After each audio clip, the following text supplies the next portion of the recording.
Hello বন্ধুরা, আজকে আমি বানাচ্ছি সজনে শুটির আচার। তো চলো তোমরা সঙ্গে থাকো এবং দেখো আমি কেমনভাবে বানাচ্ছি।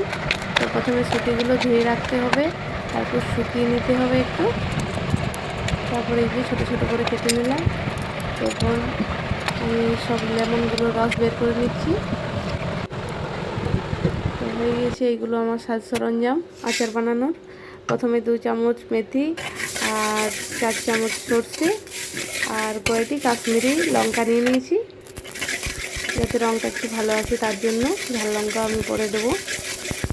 এরকমভাবে ভেজে নিতে হবে প্রথমে। তো মশলা আমার ভাজা হয়ে গেছে, মিক্সিতে গুঁড়ো করে নিয়েছি। এরপর একটু তেল দিতে হবে, তারপর সেগুলো হালকা একটু ভেজে নিতে হবে, খুব বেশি না কিন্তু একটু হালকা ভাজলেই হবে।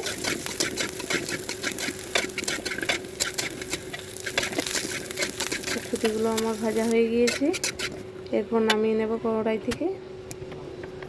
তারপর একটু তেল দিয়ে লঙ্কাগুলো ভেজে নিচ্ছি। এটা আচারের মধ্যেই যাবে এই তেলটা, ঠান্ডা করে রাখতে হবে। তারপর আমি আচার মধ্যে এটা ঢেলে নেব। তো ঠান্ডা হয়ে গেছে সব কিছু। আমি মশলা দিয়ে দিচ্ছি 4 চামচ, আর নুন হলুদ স্বাদ মতো।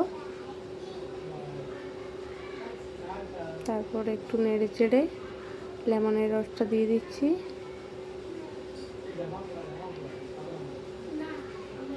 তারপর এই যে তেলটা মিক্স করে দিচ্ছি।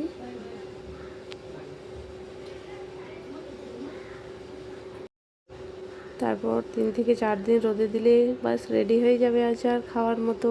এখন কিন্তু আমি রোদে দিইনি। এই যে আমার আচার রেডি।